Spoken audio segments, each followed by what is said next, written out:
Hi everyone, Don Smith here in the Channel 36 studios in beautiful downtown Clark, and today we are here to give you an update on the work being done to the Pumpkin Patch Brook. Joining us is DPW Supervisor Scott McCabe. Scott, thanks a lot for joining us. Thanks for having me. Appreciate being Let's talk to everybody about the Pumpkin Patch Brook. First of all, let's give a locator of where that is. I'm sure there's probably a lot of folks in Clark who don't know where that is. We're going to bring up our map here and we'll give you a better visual as far as the area of the work that you've been doing. All right, the work that we've been doing, we actually started working off of Willow Way in Clark, and we had a whole bunch of DPW guys working in there, doing a lot of hand work, unclogging branches, picking out garbage, anything that would impede the flow of the water coming Okay, so Scott, so I'm down. going to zoom in here on Willow Way, and you can, this is kind of where you folks were doing your work here. Yeah, we started right up at Willow, the borderline between Clark and Colonia. That's where we started. Okay. And from there, we went all the way down the creek to Oak Ridge Road Creek. So was this all this section in here? This is the Pumpkin Patch That's Brook. all. That's all a small section of Small Pumpkin section. Patch Brook. And what does this actually come off of? What's the main river line that this would be off of? Pumpkin Patch Brook actually starts all the way back in Avenel. Oh, okay, goes all the way into Woodbridge Township. Okay. Yes, somewhere over by St. George Avenue and the Home Depot over there. Oh, okay. That's a bit of a way, for, for that water to make its way all the way through Clark. Pumpkin Patch is very large, and it flows into the Robinson branch. Okay. So now, so there it is by Willow Way. Let's just kind of give people the locator. This is out by Colonia, the high school, and then we're going to make our way over towards Oak Ridge Road as we head out towards Oak Ridge Park. So then this section in here is also another part that you were working on. Correct. That section of the Pumpkin Patch Brook between the park and the township, we actually had some heavy equipment in there removing lots of down trees, and it almost looked like a big dam that went right across the whole section of the creek, impeding the flow coming out of the lower side, being Brookside and Willow Way in that section of Clark. Sure. So then the river flows down here, and this is where you said here it connects with the Robinsons branch. Correct. Yeah, the river flows all the way down behind Conger's Way, and then it comes between Clark and Scotch Plains. I see. So then this section here, this is Scotch Plains? That would be Tussle Scotch Lanes, Plains, that Tussle side? Lane. Okay. Correct. And then this is the Robinson branch all the way out past the apartments. Then as you come up up to Lake Avenue, for the locator, this is the railroad track, correct? Correct. Right in that section there. So this is the work that I had gone out to see what you were doing a couple months back. This section of the Robinson branch, and I think we got some video of that we're going to roll in as well. But again, there's a lot of debris in there, Scott. I mean, a lot of branches, like you said, trees and just leaves and stuff. And here we go.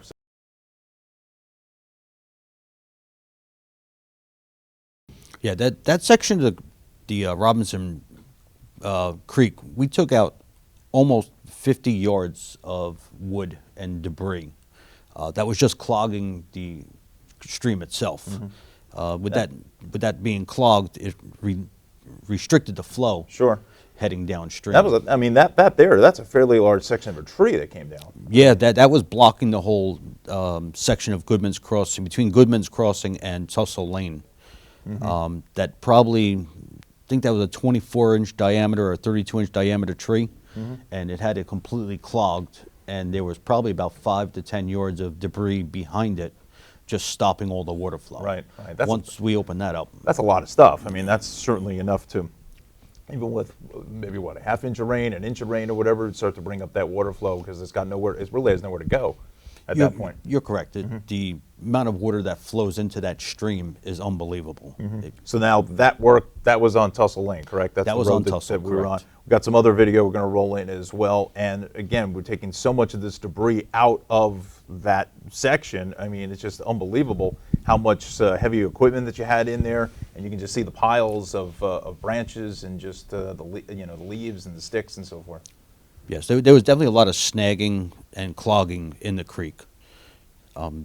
This is just one of our excavators from Woodbridge Township that were part of the cleanup crew, removing some of the trees out of the creek. Well, let's talk about that too. You had some help from other townships. You said Woodbridge, also Scotch Plains and Clark. So it was a real joint effort between a bunch of municipalities, all Yes. kind of adding the resources to get this work done. Yes, we had Union County Parks Division, Woodbridge Township, Scotch Plains, Clark Township, all part of the cleanup crew because we all get affected by it. Sure. Since this is your wheelhouse here, let's just kind of talk about some of the equipment too, because I find that fascinating. I mean, this is some really heavy machinery that you have there. Yeah, this is a John Deere 160 excavator with a hydraulic thumb, which makes it really easy for the guys just to reach The into operator, the water yeah. top and grab the trees and just bring them out without doing any damage to the underbottom of the waterbed. Right. So now Riverbed. this project is pretty much finished at this point. How I don't want to say tonnage, but I mean an estimate in your mind, like how much stuff was taken out? Well, I can tell you that the guys doing handwork between Willow Way and Oak Ridge, we probably took out almost 15 yards of just garbage and debris. That's a lot. Being garbage cans, water bottles, Just stuff that was bicycles, thrown in, yeah. shopping carts, and Right. stuff like that. The totalage on the wood was probably it's probably 75 to 125 yards of lumber or tree parts and stuff like that we had to remove out of there. That's a lot of stuff. That's a lot of stuff, Scott. So now, like I said, it's pretty much finished at this point, right? I mean, for the most part, and maybe a couple final touches that have to be taken care Correct. of. For the most part, it's all cleaned up. We do have a few areas that the latest rain has restricted us from getting to them to finish cleaning up some debris that's still on the riverbank and stuff like that. But hopefully within the next couple of weeks will be all cleared and all the debris will completely be finalized. Sorry about that. One thing, if I can add, Yeah, sure. And again, I just want to mention that we're recording this here in the spring of 2022, just to kind of get the time frame that we're talking. But go ahead, Scott. the past 4 or 5 weeks with all the rain events, we've had no flooding on township streets since we did this Great. project. That's great. And that was our main goal, to avoid flooding in the roadways, to keep traffic and people safe. And Yeah, that's terrific. I'm sure those residents are extremely grateful for that, because I mean, flooding is a huge, huge problem. And, you even just a little bit of water in your basement or even in your yard, I mean, sometimes there's the ramifications. It's really the aftermath. I mean, the water is going to recede and you'll be able to get rid of the water, but it's just if it gets in your basement, you got to deal with potentially with mold and other issues, and it's just really one of the worst things that potentially can happen to a house. Getting water on a consistent basis. Scott, we've got some other footage. We're going to show the end result, the finished product. This is also along Tussle Lane, correct? yes, this is on the Tussle Lane, Oak Ridge Road, and behind Congers Way intersection along with the Robinson Branch. This is a major intersection of the creek. Yeah, and you can see how, I mean, once you took all that stuff out of there, the water, at the time of when I went out and shot this video, was at a normal level, and that's what you want to see, and it gives it some breathing room now that you've taken all these branches out and the logs and other debris out of that, out of the Robinson's Branch and Pumpkin Patch Brook, that it gives it just a chance where the water can go when we do get some rain.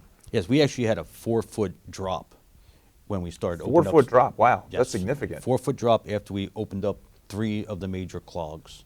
The water actually dropped down 4 foot off the riverbank. Wow, that's a significant drop. Yes. I mean, just from cleaning it out, that's remarkable. And as we mentioned earlier, the residents that have had issues, I'm sure they're extremely grateful that this work is finished, just to stop or to prevent as much of any kind of flooding, from this area. But you can see all the work that your crews did, and from the fine folks over at Scotch Plains and Woodbridge, as you mentioned, who also gave the resources and time to get this project accomplished. It was a large project. Scott, I know you want to pass along some advice to some of the residents so we don't get into the same situation as we were about a year ago with the debris. What would you like to tell them? Yeah, some of the big things I'd like to talk about real quickly is the township provides a service of picking up grass, leaves, and branches almost all year long. I like to ask everybody not to throw their branches and leaves and grass on the riverbanks, because what that happens is just a good rain, everything flows into the river, and it's going to start this clogging all over again. It may not be you to get devastated by clogged and flooded areas, but it could be your neighbor that may be on the low-lying area and can lose his house or her house to flooding that was definitely avoidable. You know, use the services that we have, that we provide as township people, and don't put it in the creek. You know, that's our future. Yeah, oh, absolutely. You don't want to have to go do this project again in another 12 months, 18 months. For those maybe who just moved to Clark recently, can you explain the procedure and the process of how to have your crew pick up some of the debris? Yeah, it's really easy. It's all laid out in the handbook that's available. The resident online. guide? The resident guide, www.rclock.com. Okay. The resident guide is out there, has all our schedules set up. Grass pickup is every Tuesday morning from May until October, middle October. Spring cleanup has just ended. Now we pick up branches the end of every month. So you can put them out the third week of the month. We pick them up on the fourth week. Bulky and appliances, that all gets picked up on a regular schedule. Leaves start later in October. Yeah, it's for the So fall. we don't need to put leaves in the creek. Scott, let's talk to our residents about how do they actually put the grass out. There's a special procedure as far as special bags where they put it in front of the house, the side of the house, back of the house. Grass clipping is going to be in biodegradable paper bags. Okay. They get placed curbside Monday night for Tuesday morning pickup. Every Tuesday we're out there. Some days we may run slower. We go into a Wednesday, not really normal for us, but some days it does happen. We ask grass clippings only, no branches, no rocks, just grass. It's recycled in a certain manner to make good compost. For more information on the grass cleanup, you can go to rclark.com, the township's website. Scott, how can they get in touch with the DPW department if they have any other questions? DPW is really easy. dpw@rclark.com, and we can answer any questions right from there. Very good. All right, Scott, appreciate the time. Thanks a lot for coming in. And again, folks, you know, follow those procedures so we don't get in the same situation as we did a while ago. Scott and his crew and the crews from Scotch Plains and Woodbridge did an outstanding job cleaning up the Pumpkin Patch Brook as well as parts of the Robinsons branch. So hopefully that will minimize any kind of issues as far as any flooding in the future. But again, you saw how much stuff was taken out of there, and it really is remarkable, like you said, a 4-foot drop. That's really significant. That it is. I want to thank Scott McCabe, Supervisor of the DPW, for coming in and giving us an update here along the Pumpkin Patch Brook work that's just completed. I'm Don Smith in the Channel 36 studios. Thanks for joining us.